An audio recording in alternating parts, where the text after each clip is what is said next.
Welcome to Vedanta Bhakti Pravachanam channel. In this channel, we are saying Sai Satcharitra. In this Sai Satcharitra, so many Leelas of Baba, we are seeing and we are enjoying the beauty of the Leelas. Now, we are going to read about the chapter number 18 and 19. In this chapter, what writer is going to tell? Let us see. In the last two chapters, Hemad Pant described how a rich gentleman aspiring for quick Brahmagyan was treated by Baba, and now in these two chapters, he describes how Hemad Pant himself was accepted and blessed by Baba, how Baba encouraged good thoughts and fruitified them, and his teachings regarding self-improvement, slander and remuneration for labor. It is a well-known fact that the Sadguru looks first to the qualification of his disciples and then gives them suitable instructions without unsettling their minds in the least, and leads them on towards the goal of self-realization. In this respect, some say that what the Sadguru teaches or instructs should not be divulged to others. They think that their instructions become useless if they are published. This view is not correct. The Sadguru is like a monsoon cloud. He pours down profusely, scatters widely nectar-like teachings. These we should enjoy and assimilate to our heart's content, and then serve others with them without any reservation. The rule should apply not only to what he teaches in our waking state, but to the visions he gives us in our dreams. To quote an instance, Buddha Kaushik Rishi published his celebrated Ram Raksha Stotra, which he had seen in his dream. Like a loving mother forcing bitter but beneficial medicines down to the throats of her children for the sake of their health, Sai Baba imparted spiritual instructions to his devotees. His method was not veiled or secret but quite open. The devotees who followed his instructions got their object.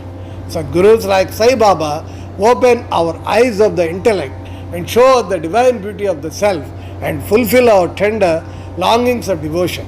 When this is done, our desire for sense objects vanishes. Twin fruits of Vivek, discrimination, and Vairagya, dispassion or non-attachment, come to our hands, and knowledge sprouts up even in the sleep. All this we get when we come in contact with saints, serve them and secure their love. The Lord, who fulfills the desires of his devotees, comes to our aid, removes our troubles and sufferings, and makes us happy. This progress of development is entirely due to the help of Sadguru, who is regarded as the Lord himself. Therefore, we should always be after the Sadguru, hear his stories, fall at his feet, and serve him. Now, we come to our main story. Mr. Sate. There was a gentleman named Mr. Sate who had attained some publicity many years ago during Crawford regime, who was put down by Lord Ree, the governor of Mumbai. He suffered severe losses in trade. Other adverse circumstances gave him much trouble and made him sad and dejected. Being restless, he thought of leaving home and going out to a distant place. Man does not generally think of God, but when difficulties and calamities overtake him, he turns to him and prays to the relief. If his demerits have come to an end, God arranges his meeting with a saint who gives him proper directions regarding his welfare. Mr. Sate had similar experience. His friends advised him to go to Shirdi, where so many people were flocking to get Sai Baba's darshan for getting peace of mind and the satisfaction of their wants.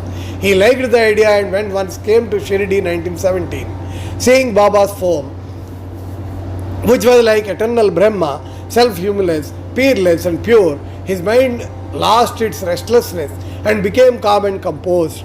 He thought that it was the accumulation of merits in his former birth that brought him to the holy feet of Baba. He was a man of strong will. He at once started to make a parayan of Guru Charitra. When the reading was finished in the Saptah, Baba gave him a vision that night.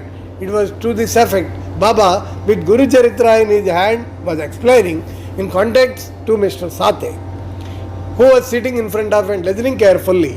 When he woke up, he remembered the dream and felt very happy. He thought that it was extremely kind of Baba who awakes souls like this. that are snoring in ignorance and makes them taste the nectar of Guru Charitra.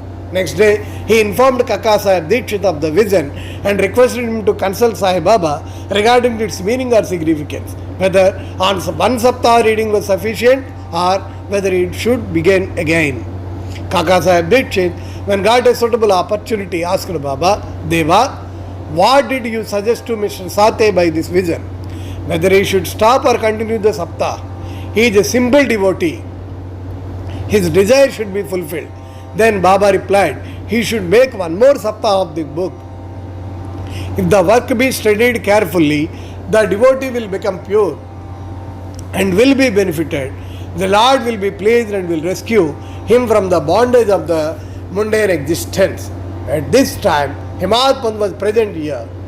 He was shampooing Baba's legs. When he heard Baba's word, he thought in his mind, what? Mr. Sate read for a week only and got a reward, when I am reading it for 40 years with no result. His 7 days stay here become fruitful, while my 7 years stay goes for nothing. Like a chatak bird, I am ever waiting for the merciful cloud to pour its nectar on me and bless me his instruction. No sooner did his thought cross in his mind, Baba knew it then and there. It was the experience of the bhaktas that Baba understood all their thoughts and he suppressed the evil thoughts and encouraged the good ones. Reading Himad Pant's mind, Baba at once asked him to get up, go to Shama, got from his 15 rupees dakshina, sit and chit chat with him for a while and then return. Mercy dawned in Baba's mind, and so he issued this order, and who could disobey Baba's order? Himad Pant immediately left to the masjid and came to Shama's house. He had just bathed and was wearing a dhotar. He came out and asked Himad Pant, how is it that you are here now? It seems that you came from the masjid. Why do you look restless and dejected? Why are you alone? Please sit and rest, while I shall do my worship and return. In the meanwhile, you please take pan, bida, leaves and betel nuts, etc. Let us then have a pleasant chat. After saying this, he went inside and Himad Pant sat alone in the veranda. He saw in the window a well-known Marathi book named Nath Bhagavat. This is a commentary by the Saint Eknath on the 11th skandha of the bigger Sanskrit work, the Bhagavat. At the suggestion or recommendation of Sai Baba, Messrs. Babu Sahib Jog and Kaka Sahib Dikshit read Bhagavad Gita daily with its Marathi commentary named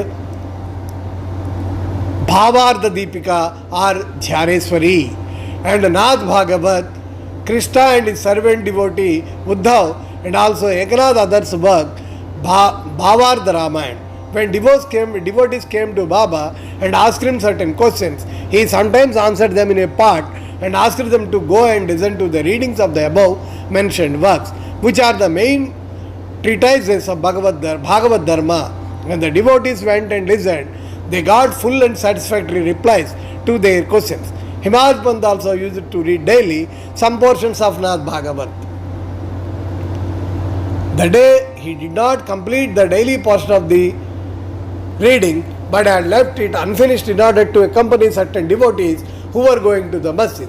When he took up the book from Shama's window and casually opened it, he found to his surprise that the unfinished portion opened up. He thought that Baba sent him very kindly to Shama's house for enabling to complete the daily routine. So he went through the unfinished portion and completed it. As soon as this was over, Shama, after doing his worship, came out and the following conversation took place between them. Himad Pant, I have come with a message from Baba. He has asked me to return 15 rupees dakshina from you, also to sit with you for a while and have pleasant chit chat and then return to the masjid with you. Shama, I have no money to give.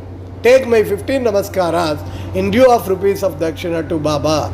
Himad Pant, all right, your namaskaras are accepted. Now let us have some chit chat. Tell me some stories and leelas of Baba which will destroy our sins. Then sit here for a while. Wonderful is the spot of the God. You know it already. I am a village rustic, while you are enlightened citizen you have seen some more Leelas. Since you coming over here, how should I describe them before you? Well, take these leaves, beetle and tuna and have the pan bida while I go in, dress myself and come out. In a few minutes, Shama came out and sat talking with Hemad Pant. He said, the Leela of this god is incrustable. There is no end to his Leelas. Who can see them? He plays or sports with his Leelas. Still he is beyond them. What do we rustics now? Why does not Baba himself tell stories? Why does he send learned men like you to fools like me? His ways are inconceivable. I can only say that they are not human. With this preface, Shama added, I now remember a story which I shall relate to you. I know it personally as a devotee. He is resolute and determined. So is Baba's immediate response. Sometimes Baba puts the devotees to serve test and then gives them Upadesh. As soon as Hemad Pant heard the Upadesh, a flash of lightning crossed thought his mind. He at once remembered the story of Mr. Sate's Satcharitra, reading and thought that Baba might have sent him to Shama in order to give peace his restless mind. However, he curbed his feeling and began to listen Shama's stories. They all showed how kind and affectionate Baba was to his devotees. Hemad Pant began to feel joy on hearing all these. Then Shama began to tell the following story. Let us see what story has been told by Shama to Mr. Hemad Pant in the next part of this chapter. Thank you. Bow to Sai, peace be to all.